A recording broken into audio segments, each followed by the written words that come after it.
Mais écoutez, bienvenue dans cette troisième vidéo. Vous êtes dorénavant 6 millions sur cette chaîne. Écoutez, ça fait énormément de monde.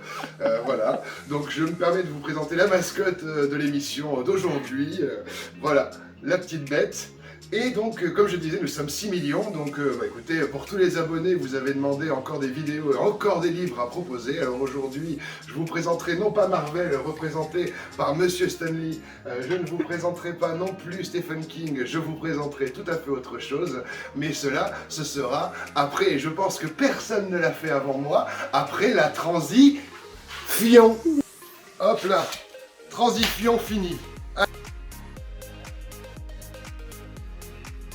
Changement d'ambiance, nous avons libéré l'animal et nous allons pouvoir parler donc dans cette troisième vidéo d'un nouveau personnage, d'un nouveau anti-héros, Venom, et pas un héros à proprement parler. C'est, vous allez le voir, une personne assez atypique. Tout d'abord, nous allons parler, ma femme me fait des gestes pour que je me décale, pour que je sois un peu mieux, parce qu'il faut quand même que l'on voit ce qu'il y a derrière moi. Je me suis mis dans une ambiance un peu plus, voilà, lugubre. Nous avons Alien, nous avons Predator, et donc nous allons parler de Eddie Brock. Eddie Brock, Tom Hardy, Venom. Ça, c'est le dernier en date. Ce comics, Secret Wars, ça, c'est le premier en date. Secret Wars, encore un crossover, comme je vous le disais, où des super-héros, comme vous le voyez, il y a Hulk, Iron Man, la chose, Captain America, Wolverine, nous avons Colossus, nous en avons pléthore, nous en avons un nombre incalculable. Ils apparaissent dedans, donc Spider-Man, des super-héros, un méchant, qui les réunit sur une planète pour qu'ils se battent tous ensemble. Quel meilleur moyen pour Marvel de faire les gros titres et de ramasser un maximum d'argent, entre guillemets, puisque les parutions vont se faire au fil des mois de façon effrénée. Moi, j'ai plutôt la version française du... Il y a Spider-Man dans le lot. Spider-Man, pendant les combats, il a à se défendre ou à se battre contre d'autres super-héros ou d'autres ennemis, il déchire son costume. Il trouve un appareil, dans cet appareil, il amalgame une forme noire qui le recouvre de pied en cap et qui lui donne un nouveau costume avec, comme vous pouvez le voir, son araignée, le symbole, en plein milieu de son plastron. Merci pour ce petit zoom artisanal où nous le voyons un peu mieux. Voilà le costume noir, voilà la première apparition, entre guillemets, de Venom. Sauf qu'il n'a pas ce nom-là, c'est Spider-Man. Lui, pour lui, c'est un nouveau costume, il en tire tout profit qu'il peut, puisqu'il n'a plus ses toiles à fabriquer. Si vous avez vu les films, si vous suivez un peu l'histoire, Spider-Man, Peter Parker, photographe, il a été mordu par une araignée radioactive, il en a tiré ses pouvoirs et ses réflexes, et il fait lui-même son costume, et il fait aussi sa toile. Donc là, grâce à ce costume nouveau, il peut, à loisir, créer des toiles par le biais de son symbiote. Donc Spider-Man, comme je vous le disais, il n'a plus à créer ses toiles. Nouveau costume, les guerres secrètes, 1984, il faire plus précisément de ce héros dont le costume essaie de prendre possession. Il va falloir s'en débarrasser, quoi. Donc, on lui trouve des points faibles, la chaleur, le son. Du coup, il se débarrasse de son costume grâce aux 4 Fantastiques. Du coup, le costume s'en va. Vers qui va-t-il? Vers qui va-t-il? Je vous le demande. Vers Eddie Brock. Eddie Brock, journaliste, photographe, de la même manière que Peter Parker gagne sa vie, Eddie Brock essaye lui aussi de tirer son épingle du jeu et de prendre des photos de Spider-Man. Sauf que bien sûr, Peter Parker étant Spider-Man, pour lui c'est beaucoup plus facile de prendre des photos de lui-même au moment où il fait du coup ses bonnes actions. Une porte vient de claquer. Serait-ce le clap de fin? Absolument pas. Puisque comme je vous le disais, séparé du symbiote, le symbiote trouve en Eddie Brock un nouvel hôte. Et qui dit nouvel hôte, nouvel ennemi. Parce que c'est toujours pareil dans les Marvel. Quand une personne a des griefs d'un point de vue humain, s'il devient, par le plus grand des hasards, et ça l'est, puisqu'au final, le jour où Spider-Man s'en débarrasse, c'est dans une église. Parce que le son d'une cloche, du coup, fait horriblement mal au symbiote. Le symbiote s'échappe. Eddie Brock, qui suivait Spider-Man au même moment, se trouve sur le chemin, il est du coup amalgamé, ils ne deviennent plus qu'un, comme dirait Venom, nous sommes Venom. Nous sommes Venom, comme je le disais, nous sommes Venom. Pourquoi dis-je cela? Parce que la plupart d'entre vous, et je parle d'entre vous, les 6 millions que vous êtes, et parmi les 6 millions, il y a beaucoup de jeunes. Beaucoup, énormément, devrais-je dire 6 millions, c'est énorme. Nous sommes Venom, donc nous avons, comme je vous le disais, le dernier en date, Venom, Tom Hardy. Mais Venom était déjà apparu auparavant. Si vous vous souvenez de Spider-Man 3, alors la date de sortie, vous chercherez sur internet, je vous avoue, je ne l'ai pas cherché. Mais je peux vous dire que l'histoire colle à peu près, puisqu'il y a un Eddie Brock, il y a Spider-Man,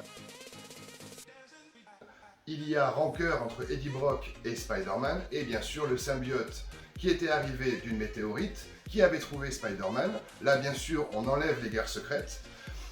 Alors, est-ce une bonne chose? Je ne sais pas, en tout cas l'histoire tenait debout, mais quand on voit le chef-d'œuvre que j'ai entre les mains, comme je vous le disais, Tom Hardy, Venom,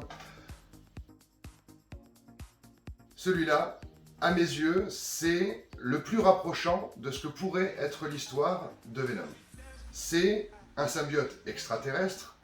Le nom de la planète, je crois, n'est pas donné, puisqu'au final, c'est un voyage d'astronaute qui permet la découverte d'une planète de symbiotes, et ces astronautes en question en ramènent quelques-uns sur la planète Terre, et malencontreusement, le journaliste Eddie Brock, encore une fois incarné par Tom Hardy, se trouve bien sûr sur le chemin du symbiote Venom, et ils ne font plus qu'un, nous sommes Venom à nouveau. Donc, ce film est le plus rapprochant, puisque symbiote extraterrestre, une venue un peu plus plausible qu'un astéroïde. Bon, on enlève les guerres secrètes, qui à mon goût mériterait de figurer au panthéon entre guillemets des merveilleuses histoires de Marvel, au même titre que l'ère d'Ultron,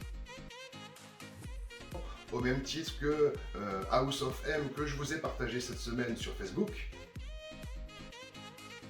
Comme je vous le disais, sur Facebook, je partage énormément entre guillemets, de mes connaissances et des livres et des films que j'ai pu voir tout seul ou accompagné au fil des années. Donc Venom fait partie, comme je dis, du panthéon, entre guillemets, des personnages, ainsi que Secret Wars fait partie du panthéon des histoires Marvel. Venom est un personnage à part entière qui mérite d'être connu. Du coup, et je reprends ma respiration pour dire cela parce que ça va être un peu long, mais Venom, à mon goût, est le anti-héros avec Deadpool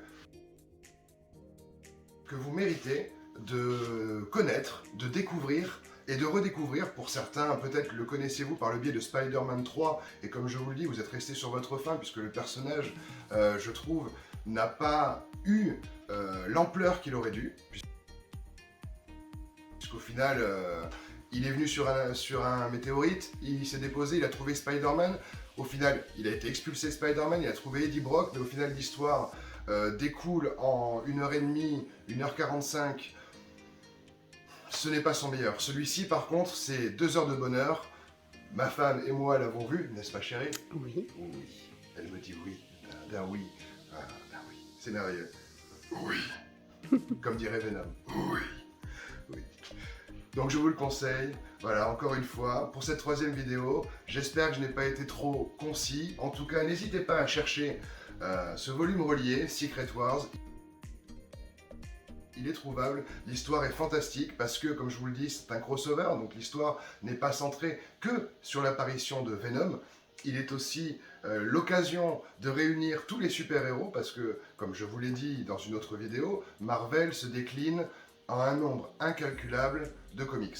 Donc, pour réunir ces super-héros, il faut forcément des crossovers. On ne peut pas, dans X-Men par exemple, faire X-Men Avengers. Non, il faut forcément faire une histoire commune où les deux, entre guillemets, les deux groupes peuvent se retrouver et combattre ensemble un ennemi commun, comme cela a pu se passer avec tous les Avengers qui se sont formés du coup pour faire une coalition et se battre contre Thanos. Secret Wars, c'est du même acabit, sauf que voilà, ce n'a pas été mis en image malheureusement encore par Marvel Studios. Donc si vous voulez, entre guillemets, assouvir cet appétit qu'a pu vous créer chez vous. Avenger, par exemple, Endgame, voilà, les deux, entre guillemets, la duologie Avenger, je vous conseille vraiment de combler cet appétit par Secret Wars. Ensuite, si vraiment vous n'avez pas vraiment pas envie de lire, hein, parce que j'en connais parmi vous, vous êtes 6 millions, donc il y en a forcément quelques-uns qui me suivent uniquement pour les vidéos que je recommande, pour les films que voilà, dont je me nourris, donc je vous conseille, voilà, Venom, Tom Hardy, un chef-d'œuvre. Bon, une page se tourne, une troisième vidéo vient de s'éteindre, vous êtes 6 millions, peut-être serez-vous 12 millions d'ici la prochaine vidéo. En tout cas, n'hésitez pas à souscrire à un abonnement, n'hésitez pas à liker, n'hésitez pas à partager. Et si vous voulez encore revoir des transitions, n'hésitez pas à me le demander, j'essaierai d'en refaire des rigolotes.